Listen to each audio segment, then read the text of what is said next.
महाकवी कालिदास दिनानिमित्त युवा विवेक आणि विवेक साहित्य मंच यांच्या वतीने आयोजित करण्यात आलेल्या काव्यरंग या वृत्तबद्ध कवितांच्या मैफलीमध्ये मी मयूर भावे आपणा सर्वांचं खूप मनापासून स्वागत करतो. खरं म्हणजे कविता हा एक असा विषय आहे की जो आपण लहानपणापासून ते अगदी मोठं होईपर्यंत कधीही टाळू शकत नाही. ती कधी आपल्याला पाठ्यपुस्तकातून भेटते, तर कधी महाविद्यालयात गेल्यानंतर एखाद्या मित्राकडून ऐकली जाते, ऐकवली जाते, कधीतरी प्रियकर किंवा प्रेयसीला लिहिलेल्या पत्रांमधून भेटते, आणि इतकंच नाही तर कधीतरी आजोबांनी किंवा आजीने म्हटलेल्या, ऐकवलेल्या, गुणगुणलेल्या अभंगांमधून सुद्धा आपल्याला भेटतेच. म्हणजे ज्ञानेश्वरांनी सुद्धा अतिंद्रिये परी भोगवी न इंद्रियांकरवी असं म्हणून इंद्रियांच्या पलीकडचं जे काही सुख आहे, इंद्रियांच्या पलीकडची जी काही सृष्टी आहे, ती अनुभवण्यासाठी आणि ती अनुभूती घेऊन ती इतरांना दाखवण्यासाठी मार्ग निवडला तो शब्दांचा आणि कवितेचा. आणि त्याही पुढे जाऊन समर्थ रामदासांनी सुद्धा जय जय रघुवीर समर्थ असं म्हणून ज्यावेळी संपूर्ण महाराष्ट्र उभा केला, त्यावेळी त्यांनी सुद्धा मार्ग निवडला तो कवितेचाच. म्हणजे याचाच अर्थ असा की एकीकडे आपण बघतो की मला वाटलं, मला सुचलं आणि म्हणून मी लिहून मोकळा झालो, असा एक खूप मोठा ट्रेंड येत असताना मला वाटलं, मला सुचलं, पण मी त्यावर विचार केला, मी ते नक्की कोणत्या चौकटीत बसतं आहे ते बघितलं, मी ते माझं जन्माला येणारं जे मूल आहे त्या मुलासाठी काहीतरी कष्ट केले आणि त्यानंतर एक परिपूर्ण तयार झालेला असं काहीतरी एक आविष्कार श्रोत्यांसमोर, रसिकांसमोर ठेवला. ही भावना घेऊन आज वृत्तबद्ध कविता लिहिणारे अनेक हात तयार होत आहेत. आजची तरुण पिढी वाचत नाही, आजची तरुण पिढी भाषेचा किंवा व्याकरणाचा अभ्यास करत नाही, असा आरोप एका मोठ्या प्रमाणावरती आणि मोठ्या वर्गाकडून होत असताना सुद्धा अनेक तरुण मित्रमैत्रिणी वृत्तबद्ध कवितेचा अभ्यास करतायत. त्यातील नियम अतिशय सहजपणाने, त्याचं त्रास करून घेऊन नव्हे तर ते आनंदाने शिकून सकस कवितांची निर्मिती आणि रचना करतायत. त्यामुळे अशाच काही कवितांना अशाच काही कवींना हाताशी धरून वृत्तबद्ध कवितांची काव्य मैफल करावी असा विचार आला आणि त्या विचारातूनच आजची ही मैफल आपल्या समोर सादर होते आहे. आता अधिक काही न बोलता आणि नमनालाच घडाभर तेल न घालता मी आपली पहिली कवी मैत्रीण अद्वैता कुलकर्णी हिला अशी विनंती करतो की तिने आपली रचना सादर करावी. महाकवी कालिदासांच्या काव्यातील विविध भावावस्थेतील या अष्टनायिका. नाजूक साजूक सजुनी हसली, नाजूक साजूक सजून हसली वासक सज्जा सजणासाठी. नाजूक साजूक सजून हसली वासक सज्जा सजणासाठी. दूर वेदना कंठित बसली विरह नायिका यमुने काठी. एक भर्तृका स्वाधीन होते, एक भर्तृका स्वाधीन होते, देऊनी लेऊनी सारी वचने. ईर्षेचा कुणी धूप जाळीते, अंतरलीजी चिरकलहाने. क्रोधाने आरक्त होतसे, क्रोधाने आरक्त होतसे, प्रीतीचे मग करून खंडन. विपरीत लब्धाही कोसळते, जाते चुकवून हृदयी स्पंदन. प्रतीक्षेत मग उभी ठाकिली, प्रतीक्षेत मग उभी ठाकिली, अश्रू ढाळीत ही मन रमणी. अनप्रणयाच्या आधीन स्वाधीन अभिसारिका ही वनहरिणी. प्रणयाच्या आधीन स्वाधीन अभिसारिका ही वनहरिणी. वा, अष्टनायिकांचं आपल्या सगळ्यांनाच माहिती आहे की कथक मध्ये अष्टनायिकांना खूप महत्व आहे. त्यांची काही लक्षणं सांगितली गेली आहेत, तर ती सगळी लक्षणं आणि त्यांचा जो काही उल्लेख तिथे आढळतो तो अतिशय सहजपणाने या कवितेतून करून दिलास. यानंतर मी अद्वैतला अशी विनंती करेन की त्याने आपली रचना सादर करावी. ती रचना कोणत्या वृत्तातील आहे ते सुद्धा त्याने सांगावं आणि आपली रचना ही श्रोत्यांसाठी सादर करावी. नमस्कार. माझी रचना मी सादर करतो. कृता हे विधाता. जगतनाट्य चालू आहे आणि त्या नाटकातली मला एक भूमिका मिळालेली आहे. त्याविषयी ही कथावृत्तातली कविता. संभ्रम केव्हाचा पडतो की मी कोणाचा आहे, जीवनमंचावर माझी भूमिका कोणती आहे. जमलेले प्रेक्षक दिसती स्नेहाचे काही घातक, रंगमंच माझा सजला हे कसले आहे नाटक. भूमिका वाटते माझी, भूमिका वाटते माझी होती बहुधा ठरलेली, नाट्यात पटकथा माझी आधीच कुणी लिहिलेली. वा. थेंब थेंब या नाट्याचा, थेंब थेंब या नाट्याचा चाखतो होऊन चातक, रंगमंच माझा सजला हे कसले आहे नाटक. कोणाचा मुलगा झालो, कोणाचा बाप मी झालो, मी दादा काका मामा कोणाचा नवरा झालो. वा. विरघळत जातसे नाते, विरघळत जातसे नाते देहाचे सरता कोष्टक, रंगमंच माझा सजला हे कसले आहे नाटक. मी जगतो पात्रे सारी, रोमांच ठेवतो ताजे, तो वयापरत्वे बदले ओझे प्रायोगिक माझे. आभासी सारे वाटे, आभासी सारे वाटे क्षणभंगुरतेचे द्योतक, रंगमंच माझा सजला हे कसले आहे नाटक.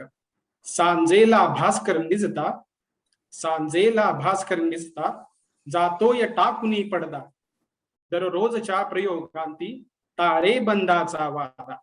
खात्यात नांदते केवळ, खात्यात नांदते केवळ नाट्याचे पुण्य निपातक, रंगमंच माझा सजला हे कसले आहे नाटक. रंगमंच माझा सजला हे कसले आहे नाटक. वा, क्या बात है. ओझे प्रायोगिक माझे ही तुझी ओळ ऐकताना मला खरंच विंदा करंदीकरांच्या 2 ओळी आठवत होत्या. त्या एका कवितेमध्ये ते खूप छान म्हणतात. ते असं म्हणतात की असा मी तसा मी कसा मी कळेना, स्वतःच्या घरी दूरचा पाहुणा मी. तर ही जी काही भावना आहे आणि म्हणजे नक्की आपण कोण आहोत आणि आता या कोणती भूमिका पार पाडायची आहे, कोणत्या नाटकातून कोणत्या विंगेतून कोणत्या रंगमंचावर प्रवेश करायचा आहे, ही जी काही सगळी अस्वस्थता आणि त्याच वेळी हा जो काही सगळा विचार आहे हा या कवितेतून खूप चांगल्या पद्धतीने तू मांडला. मला खरंच म्हणजे जसं मी मघाशी म्हणालो तसं मला पुन्हा एकदा हेच इथे हे अधोरेखित करावंसं वाटतं की कवितेचा आणि आपला संबंध हा इतका खूप जुळलेला असतो आणि त्यामुळेच मला असं वाटतं की कविता तुम्हाला दोन्ही प्रकारची मुभा देत असते. म्हणजे आपण अगदी दिलखुलासपणाने दाद देतो, आपण फरमाईश करतो, आपण कविता वाचतो, गुणगुणतो, पण त्याचबरोबर कवितेवर टीका करण्याची किंवा कवितेतून टीका करण्याची, आपल्याला जे इतर माध्यमातून बोलता येत नाही ते कवितेतून बोलण्याची ही जी काय एक मुभा आहे, परवानगी आहे आणि खरं म्हणजे स्वातंत्र्य आहे, ते इतर कोणत्याही माध्यमापेक्षा कवितेतून खूप मोठ्या प्रमाणावर मिळतं असं मला खूप वाटतं. तर मला यालाच जोडून अपूर्व तुझ्याकडे यायचं आहे की तुला नक्की या कवितेतून काय सांगायचंय आणि काय मांडायचंय. मी उद्धव वृत्तात लिहिलेली एक कविता सादर करतो. ती जिथे भेटली मजला ती वाट वेगळी होती. वा. ती जिथे भेटली मजला ती वाट वेगळी होती. डोळ्यांची व्याकुळ तेव्हा मज साद वेगळी होती. ती आली सोबत बसली बोलली जराही नाही. ती आली सोबत बसली बोलली जराही नाही.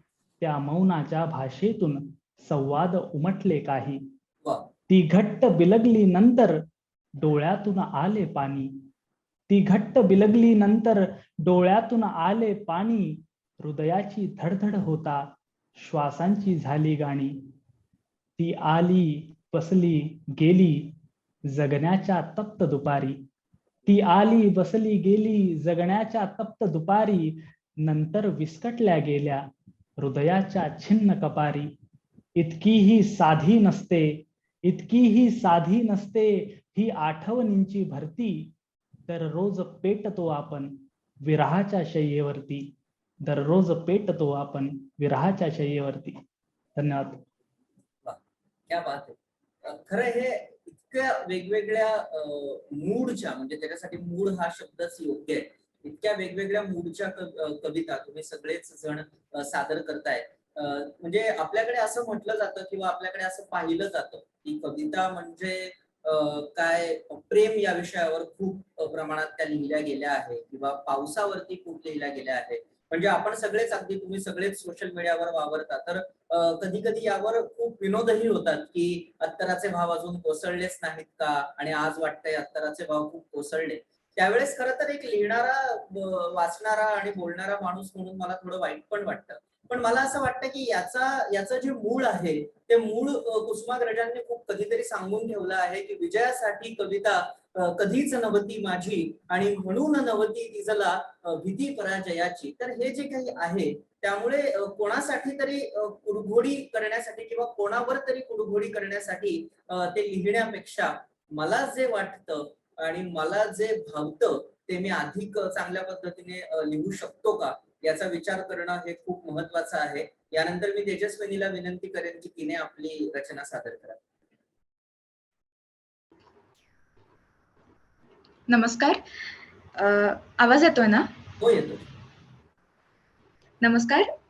माझी विधाता वृत्तातली रचना आपल्या पुढे सादर करते आहे. रात्रीच्या वाळूवरती मी कविता गिरवत होते.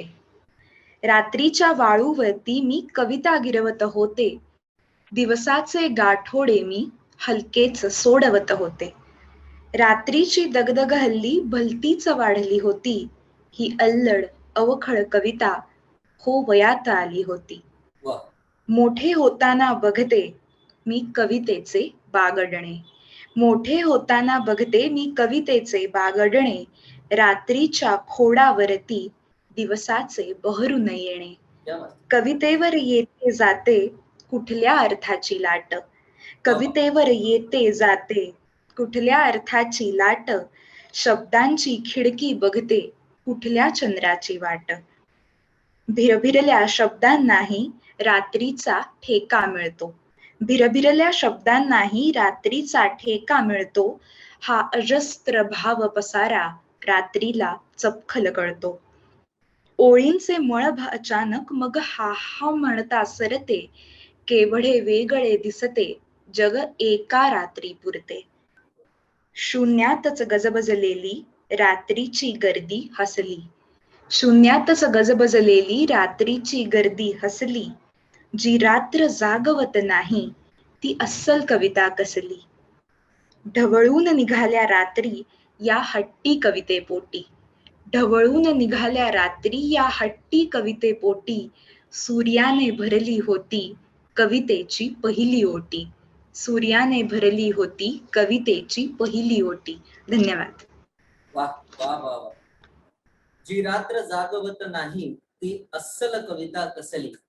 म्हणजे हे ऐकून मला फक्त ते संदीप खरेच्या त्या 4 ओळी आठवत आहे की कवीचं जगणं खूप सोपं असतं.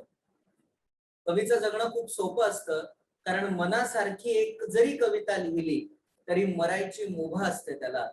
पण कवीचं जगणं खूप अवघड असतं कारण मनासारखी कविता लिहिली असं शेवटपर्यंत वाटत नाही त्याला. त्यामुळे ही रात्र जागवत नाही ती अस्सल कविता कसली. तर ही जी हा जो अस्सलपणा आहे जो आपल्या कवितेत आला आहे का, हे तपासण्यासाठी हे जे स्वतःला एक प्रकारे छिलत जाणं आहे, स्वतःमध्ये खूप आतवर खोल उतरत जाणं आहे, हे जोपर्यंत होत नाही तोपर्यंत मला असं वाटतं की अशी कविता बाहेर कदाचित येऊ शकत नाही. रश्मी, तुझी अशीच कविता आम्हाला ऐकायची आहे, तर तू ती सादर करावीस. हे तुझे माझ्या मनातून वाहणे. हे तुझे माझ्या मनातून वाहणे. सावली होऊन सोबत राहणे. भावनांची वाट हळवी चालता. अर्थ शब्दांच्या तळाशी पाहणे. आतला अंधार विरघळतो जरा. तू प्रकाशाच्या दिशेने धावता. आतला अंधार विरघळतो जरा. तू प्रकाशाच्या दिशेने धावता. वादळे उठली जिथे होती तिथे. मागच्या वाटांत दिसते शांतता. स्वप्न आशा वेदनांचे पाठ हे लोचनांतून अक्षरांच्या वाहिले. स्वप्न आशा वेदनांचे पाठ हे लोचनांतून अक्षरांच्या वाहिले. मी तटावर तू प्रवाही नदी, मी तुझ्यामध्ये स्वतःला सोडले. वाटले वाटले हरले जिथे अस्तित्व मी, तूच होते जाणले माझ्या मनात. वाटले हरले जिथे अस्तित्व मी, तूच होते जाणले माझ्या मनात. मागच्या जन्मातले हे बंधका, नेमकी तू कोण माझी सांगना. एवढे ऐकून घे कविते जरा, एवढे ऐकून घे कविते जरा. तूच तर आहेस माझा चेहरा, तूच तर आहेस माझा चेहरा. धन्यवाद. खूप छान. तू तर आहेस माझा चेहरा असं म्हणताना तू जी एकूणच सगळी मांडणी केलीस ती खूपच काय म्हणूया त्याला एक प्रवाह आहे त्याला आणि तुझ्या सादरीकरणाला सुद्धा. तर वृत्तबद्ध कवितेची ही जी काही गोडी आपण सगळेजण नेहमी चाकतो, तर मला याचं खूप कौतुक वाटतं एरवी सुद्धा, की हे जे वृत्त तयार झाले, जे अनेक वर्षांपासून त्याचे जे काही नियम तयार झाले किंवा त्याचे जे काही आपण सगळेच जण त्या नियमांच्या एक प्रकारे चौकटीमध्ये बसून हे सगळं करतो. आता अनेक लोकांना ही चौकट आहे म्हणजे हे बंधन आहे असं वाटतं किंवा तसं बोलूनही दाखवलं जातं. पण मला असं वाटतं की हे बंधन किंवा ही चौकट आहे असं म्हणण्यापेक्षा जर बांध घातला गेला असेल तर त्यातून वाहणारी नदी ही कधीही खूप छान दिसत असते. तर कदाचित हे तसंच काहीसं आहे की ज्याला तो एक शिस्तबद्ध असा एक बांध आहे, एक आकृतीबंध आहे आणि त्यामुळे त्यातून वाहणाऱ्या ज्या रचना आहेत त्या खूप प्रवाही त्यामुळे होतात. आणि हे सगळं स्वतःमध्ये घेताना मला त्या लोककवी मनमोहन यांच्या खूप ओळी राहून राहून पुन्हा पुन्हा आठवतात, की आपण सगळेजण कवी वगैरे असं म्हणत असतो, असे शब्द वापरत असतो, पण कवी नक्की कोणाला म्हणायचं तर त्याचं उत्तर देताना कदाचित त्यांनी या ओळी खूप छान लिहिल्या होत्या, की फुले त्यावरी वाहू नका हो, जन्मभरी तो फुलतची होता. फुले त्यावरी वाहू नका हो, जन्मभरी तो फुलतची होता. आग तयाला लावू नका हो, जन्मभरी तो जळतची होता. त्यामुळे हे जे फुलणं आहे प्रसंगी आणि प्रसंगी हे जे जळणं आहे, ते दोन्ही अनुभवल्यानंतर त्यातून ज्या दोन टोकाच्या ज्या रचना तयार होतात आणि प्रसंगी त्या दोन टोकांना जोडणाऱ्या त्याचा आनंद खरं तर खूप वेगळा असतो. आपण दुसऱ्या याच्याकडे वळत आहोत, दुसऱ्या सत्राकडे किंवा दुसऱ्या राऊंडकडे मी म्हणेन, तर मी पुन्हा एकदा आता अद्वैतालाच विनंती करेन की तिने तिची दुसरी रचना सादर करावी. वृत्त पादाकुलक. प्रत्येकाची तऱ्हा वेगळी, प्रत्येकाची तऱ्हा वेगळी, फारही नाही जरा वेगळी. प्रत्येकाची तऱ्हा वेगळी, फारही नाही जरा वेगळी. जणू भास्कराची ही किरणे, कधी कठोर आणि कधी कोवळी. प्रत्येकाचे श्वास वेगळे, प्रत्येकाचे श्वास वेगळे, प्रत्येकाचे फास वेगळे. क्षितिज किनारी संध्या स्वप्नी, प्रत्येकाचे भास वेगळे. प्रत्येकाचा मेघ वेगळा, प्रत्येकाचा मेघ वेगळा, प्रत्येकाचा माघ वेगळा. अनाहताच्या नादामधला, प्रत्येकाचा सूर वेगळा. प्रत्येकाचे घाव वेगळे, प्रत्येकाचे घाव वेगळे, प्रत्येकाचे भाव वेगळे. दुःख एकले भाळावरती, प्रत्येकाचे नाव वेगळे. दुःख एकले भाळावरती, प्रत्येकाचे नाव वेगळे. धन्यवाद. पादाकुलक या वृत्तातली ही जी कविता तू सादर केली आणि यातला जो विचार आहे ना की प्रत्येकाची तऱ्हा वेगळी, पण ती सुरुवात प्रत्येकाची तऱ्हा वेगळीला होते. त्या शेवटच्या चार ओळी परत एकदा प्लीज ऐकवशील. प्रत्येकाचे घाव वेगळे, प्रत्येकाचे घाव वेगळे, प्रत्येकाचे भाव वेगळे. दुःख एकले भाळावरती, प्रत्येकाचे नाव वेगळे. वा. दुःख एकले भाळावरती, प्रत्येकाचे नाव वेगळे.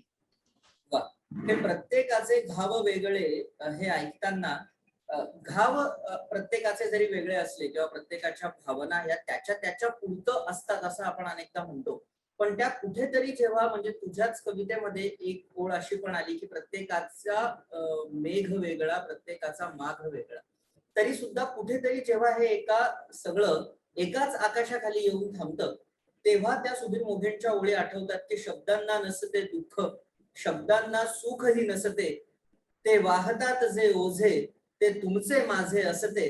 तर हे जे शब्दांनी ओझं वाहणं आहे ते तुमच्या आणि माझ्या दुःखांचं आहे. आणि एकीकडे तुमचं आणि माझं दुःख वेगळं आहे का असं म्हणणारे सुधीर मोघे आहे, आणि दुसरीकडे तुमचं आणि आमचं अगदी सेम असतं असं म्हणणारे मंगेश पाडगावकर आहे. तर ही जी प्रचंड अशी वेगवेगळी सगळी भावनांची जी जंत्री आहे ती जंत्री सांभाळून तिला पुन्हा एकदा एकाच छताखाली पुढे नेऊ जर कोणी शकत असेल तर मला वाटतं की ते इतर कोणत्याही माध्यमापेक्षा म्हणजे कथा, कादंबरी किंवा अन्य माध्यमापेक्षा कविता हे माध्यम त्या अधिक प्रभावीपणे पुढे नेतं. एकदा एका समीक्षकांचं एक वाक्य मी खूप छान ऐकलं होतं की जर भूकंप झाला किंवा जमीन फाटली तर कदाचित एखादी कथा जन्माला येऊ शकते. जर जग नष्ट होणार आहे अशी भावना जन्माला आली तर एखादी कादंबरी जन्माला येऊ शकते. पण जेव्हा माणसाचं काळीज फाटतं तेव्हा फक्त आणि फक्त कविताच जन्माला येऊ शकते असं ते त्यावेळी म्हणाले होते. तर अद्वैत, याच नोटवर तू तुझी कविता दुसरी सादर करायस.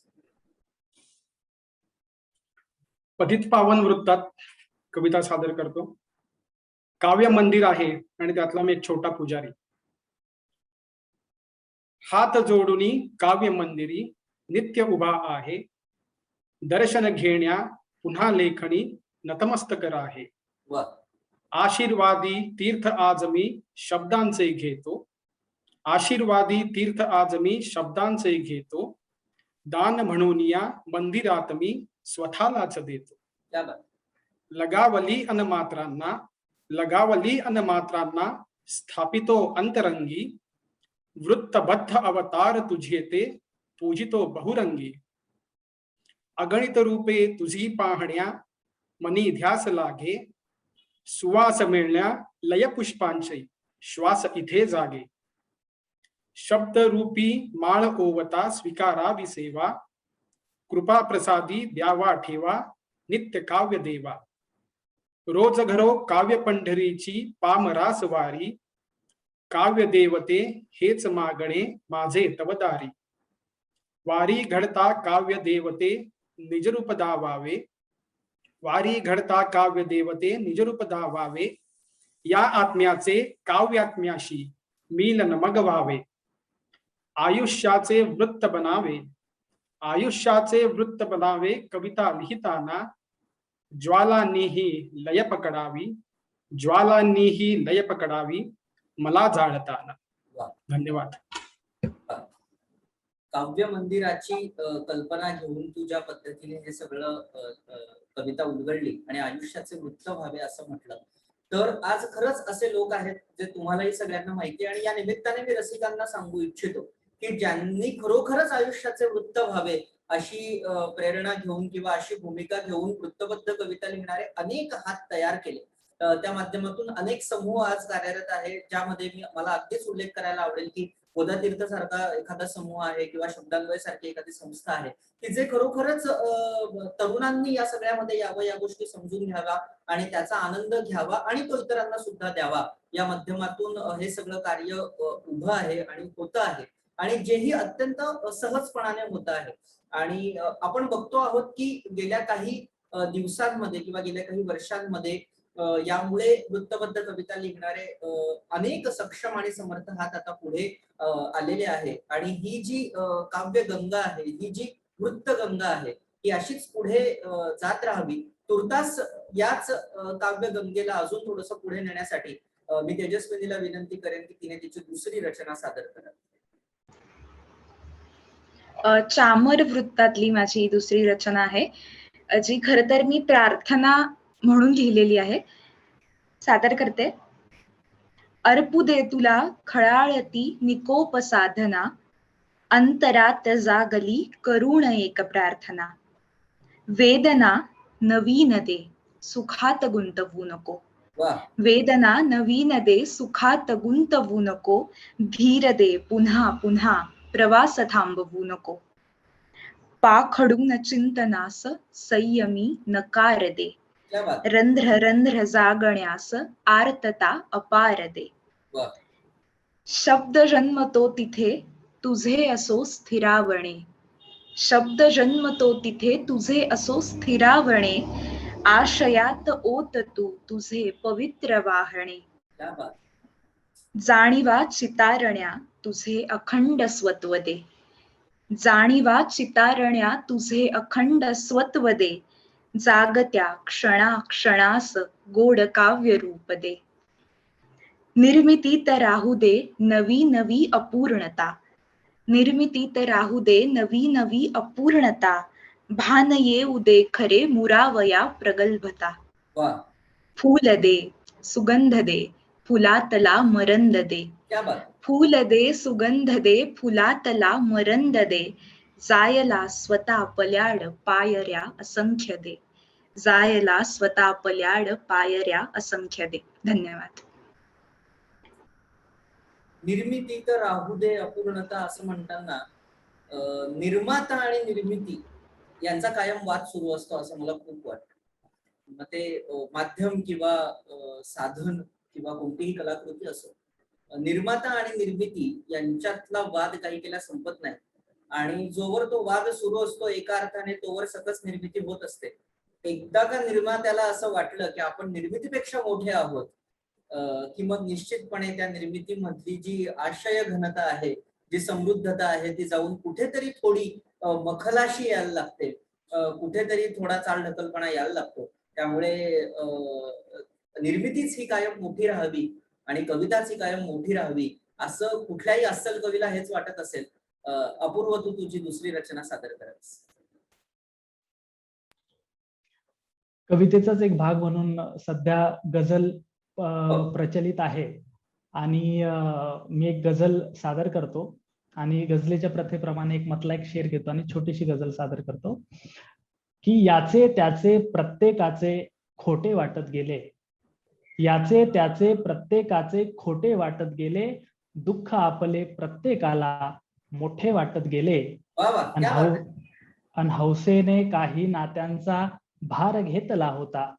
हौसेने काही नात्यांचा भार घेतला होता.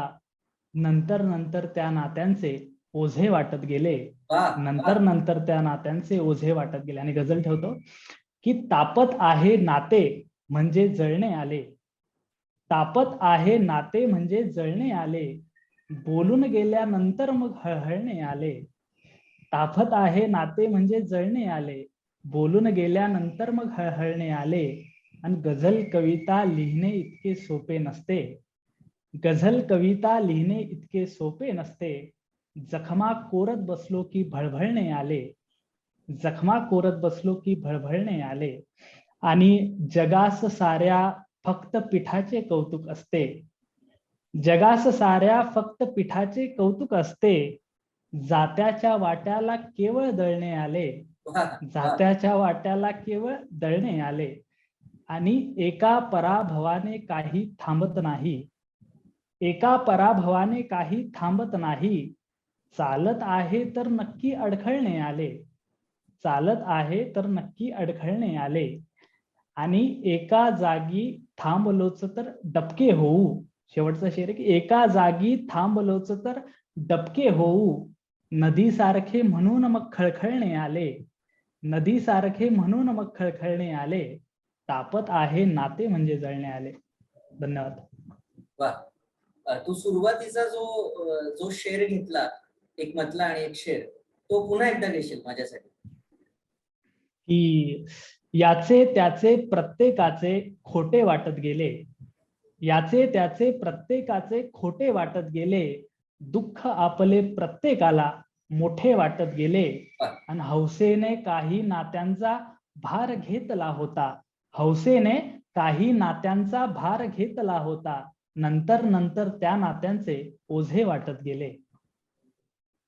यावरून भट साहेबांचा एक शेर अगदी मनापासून आठवतो की तुमच्या खिशात ठेवा तुमचे रुमाल कोरे.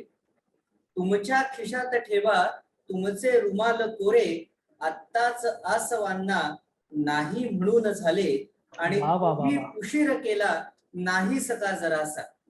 तूही उशीर केला नाही सका जरासा, आत्ताच जीवनाला नाही नाही म्हणून झाले. म्हणून झाले. वा वा वा वा. ही जी काय हा जो घाव आहे ना, हा घाव जोपर्यंत भरून निघत नाही तोपर्यंत अशा भरपूर रचना तुझ्याकडून होऊ दे, अशाच शुभेच्छा मी तुला देतो. आणि रश्मीला विनंती करतो की तिने तिची दुसरी रचना सादर करावी. मना आतल्या स्वैर आवर्तनांना नको बांध घालो, सुटू दे जरा. मना आतल्या स्वैर आवर्तनांना नको बांध घालू, सुटू दे जरा.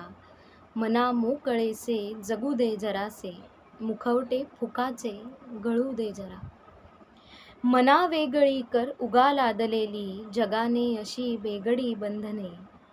मना जोगते सोहळे कर सुखाचे, मनापासूनी हे मना सांगणे. मना ऐक हुंकार आक्रोश आणि मना आतली गूढ ही शांतता. मना ऐक हुंकार आक्रोश आणि मना आतली गूढ ही शांतता. मना धीर धरुनी जरा शोध घेना. मना धीर धरुनी जरा शोध घेना, विषयांतरे नको वाच्यता. मना व्यर्थ आहे उगा धावणे रे. मना व्यर्थ आहे उगा धावणे रे, जिथे ध्येय नाही नसे अंतही. मना काय लाभे तुला नेमके रे, दिशाहीन हे मार्ग चालू नाही. मना थांब वळुनी जरासे पाहना. मना थांब वळुनी जरासे पाहना, किती संकटे झेलली आजवर. मना दुःख पेलून खचूनी न जाता, किती घावल्याले असे खोलवर.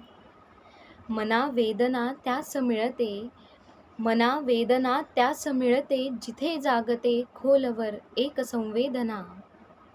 तुझाही पुन्हा एक उगवेल तारा. तुझाही पुन्हा एक उगवेल तारा, प्रकाशून टाकेल जखमा जुन्या. तुझाही पुन्हा एक उगवेल तारा, प्रकाशून टाकेल जखमा जुन्या.